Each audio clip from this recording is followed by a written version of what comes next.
Hi guys, welcome to my channel Sewing Lab. I'm Chenchen.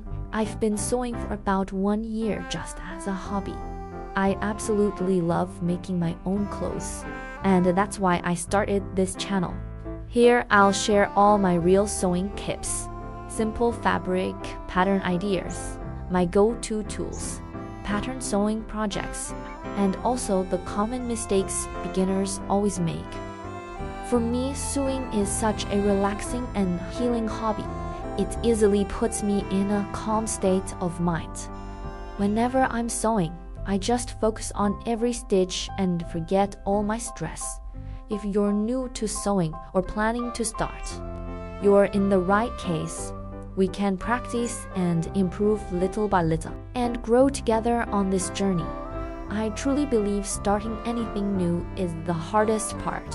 A lot of beginners want to sew their own clothes but get stuck right at the beginning just because they have no idea what tools they actually need. So today I'm going to share all the essential tools for total sewing beginners. My goal is to lower your fear of starting out. Sewing doesn't need tons of fancy gear, and these basic tools are super easy to get started with. I'll break everything down into 5 simple parts.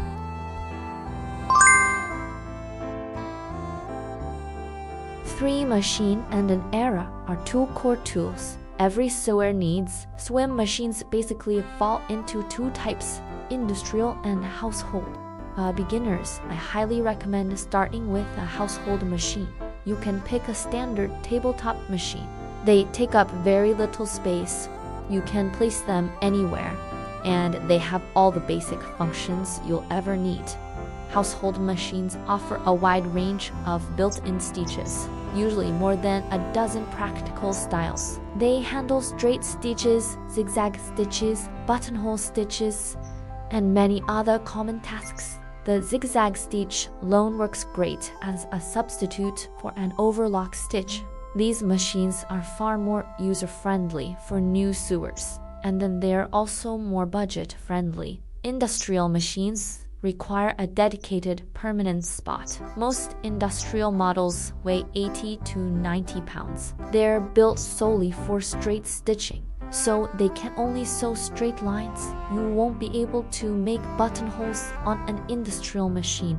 That said, they have major perks. They sew much faster and feature automatic backstitch. They power through thick fabrics effortlessly, such as bedding and canvas. If you have a bigger budget and a deep passion for sewing, you can look into getting an industrial machine later on.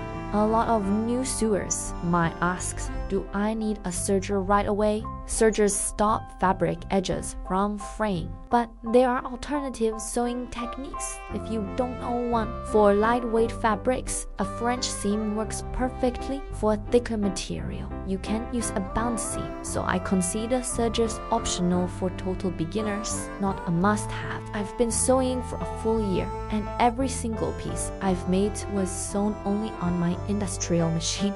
Besides the sewing machine, an iron is absolutely indispensable in sewing. We used to press open seam allowance and send the fabric shape. Irons also come in industrial and household versions. Industrial steam irons have built-in water tanks for constant steam and can run non-stop for hours without overheating.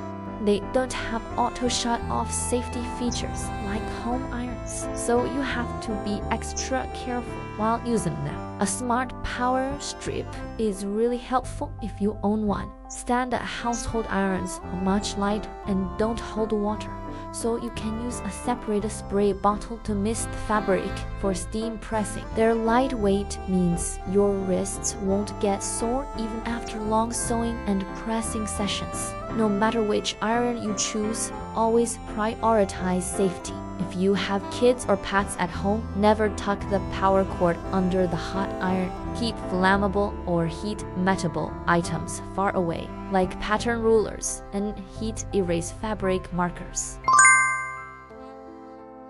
I suggest every beginner prepares 3 different pairs. 1 dedicated fabric scissors for cutting clothes, 1 regular paper scissors for cutting out sewing patterns, a teeny thread snip for trimming loose threads. This simple separation is really helpful. It protects your fabric scissors from getting dull too fast, so they stay sharp for a long time. You only need 2 types to get started. First, hard rulers. I keep a straight ruler and a curved ruler. I also love heat-resistant ones, so I can use them while ironing without any damage. They're perfect for making seam allowance in the drawing lines on fabric. Second, a soft tip mirror. We use this to take body measurements and check fabric length, which is super essential for making well-fitted clothes.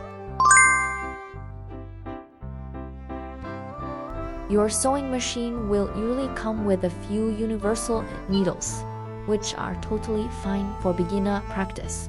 Just switch to different sizes based on how thick your fabric is.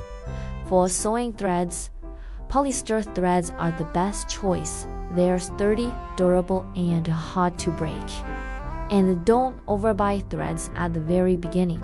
Just stock up on basic, muted shades colors, and they'll cover almost all your daily sewing projects.